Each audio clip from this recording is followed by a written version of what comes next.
Welcome to Jill Cameron Creations. All of the products listed in today's video will be in the description below. I'm using the MFT Radiating Halftone Background stamp today. I'm placing that in my Misty. Don't forget you need to remove the black pad to use a foam mounted stamp. We're going to heat emboss this image, so I put anti-static powder tool on my Nina Solar white panel. Instead of trying to figure out where my panel is going to go, I just put my paper on top of my stamp on the lid and closed the Misty bottom over on it and then flipped it over. It works great and gets a really good impression for your background images. I'm using Silver Pearl embossing powder by Hero Arts, and I'm going to sprinkle this all over the background image.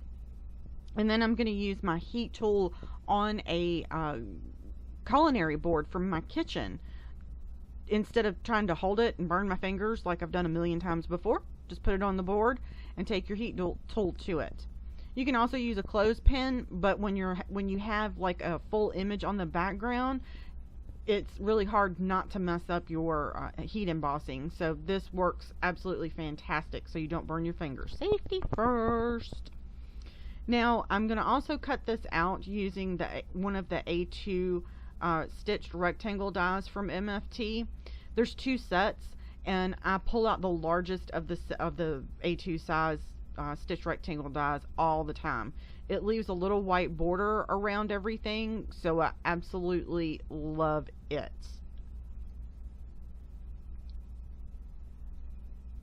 Before I do that, I'm going to go ahead and do some distress inking on my background there, and I am inking up with my mini ink cubes.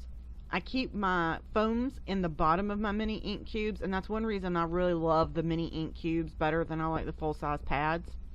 I'm starting out with a dark color, and I'm putting that just over on the right-hand side where those dots seem to come together from that radiating point. I'm being pretty heavy-handed here and getting really, really dark ink. The next one is Wilted Violet. I think the first one is Dusty Concord. I'll double check that, but I believe it is. And I'm putting Wilted Violet in here. I'm not looking for these colors to really match 100%. I want just some gradating color across the back. But I am making sure that they're blended together where they come together. I'm making sure that they are blended pretty good. And when I'm done with my inking tools, I just pull the pads off of them, stick them back in the bottom of the ink cubes, and put them back in their tin on the shelf. That way I don't lose them. I don't have to wash them to figure out what color it was. I don't have to worry about mixing up my inks or anything like that. I just go on about my business, and they're already there for me the next time I need to use them. Shaded Lilac is a pretty light color, and I wasn't concerned about getting 100% good blend across here either. The difference in colors across the card, I absolutely love. I just made sure that there wasn't a harsh line anywhere between the colors and where they came together. And now I'm just going to wipe this off to make sure that there's no ink setting on top of the embossing on the card. And then I'm going to go ahead, now I'm going to cut it out with the A2 stitched frame. I love these frames. I can't say enough about them. I just absolutely love them. I love the white border, I think, and like I said before, that it leaves around everything. But I'm making sure that this is over to the left of this panel on the video right there, as far over as I can get it, because I don't want to lose that radiating point over there on the left hand side of the panel. And I use that large die all the time. If it ever gets lost or anything, I'm just going to be very, very, very sad. So now I need to figure out what sentiment I was going to use, and I ended up pulling out the Simon Says stamp set that you see there, and it is the Everything Together stamp set. And I pulled out a stamp set that I don't ever use, but is absolutely adorable and works perfectly with this. And it is the Wonky Circles die from MFT. They came out with this a couple years ago. And I put the die in my Misty to make sure that I left enough room where I was going to stamp this, to make sure that I could run it through my die machine and I wouldn't run out of white paper on it, because that would have just been sad, wouldn't it? Sorry, my head got in the way there. I just wanted to make sure it was lined up. So I take the die out, and I'm going to use some MFT Extreme Black ink. They formulated this ink to work with Copic markers, but I've never had good luck with it. I don't know if I use too much of it. Honestly, I just don't know. But it always smears on me when I use it for Copic markers. So I use it for sentiments that I'm not planning on heat embossing with clear embossing powder. It is a really, really dark ink, and I really do like that. Then I went ahead and cleaned the stamp off, because black, let's face it, white cardstock, black ink, you're going to get it everywhere. So I always like to clean my stamps off before I put them up, or else I'll have ink all over me and I will have it all over my card panel, and that's just no good. So what we're going to do is stamp the small floral image from Dearest Friend stamp set.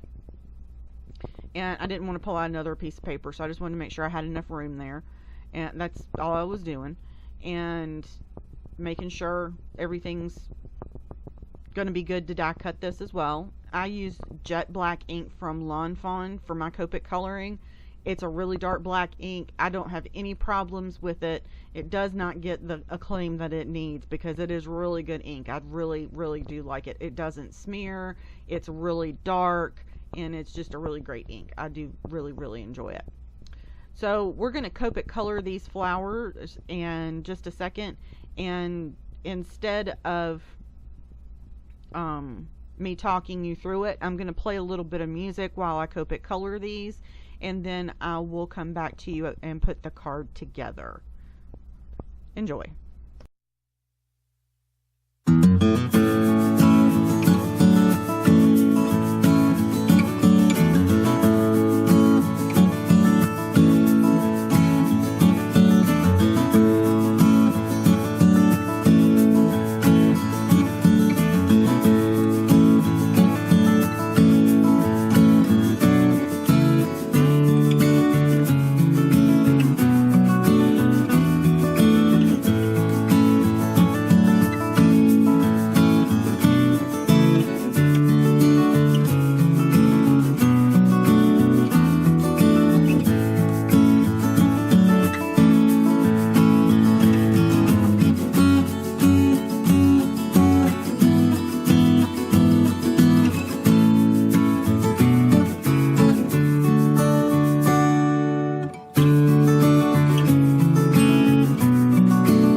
Alrighty, since the coloring has been all completed, we are going to finish up this card. We're going to use the coordinating die set to go ahead and cut out the floral image. And I do tape down my dies. I've learned my lesson over the years to make sure that I don't mess up my image that I've just spent so much time coloring. Even something as simple as a circle, I will definitely tape it down. I use a Platinum 6 by Spellbinders for my die cut machine. It sits right beside me, so I very seldom pick it up and pull it over into my videos.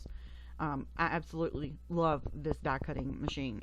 I have no problems with it, and I swear the plates last longer. It could just be in my head, but I really do love my Platinum 6 machine. And I used a Big Shot for years, and I loved it too, but I really do like my Platinum 6. I'm going to add some little white details here on the flowers. I'm just putting some dots in the center and then lines on the petals themselves, and just to add some highlights to the very ends of the petals. I'm not doing anything big and fancy, no extra dots or anything like that, just some little lines on the ends of the petals. I am adding Nuvo Aqua Shimmer pen. I have to remember what the name of that is because it's a big long name for that little pen.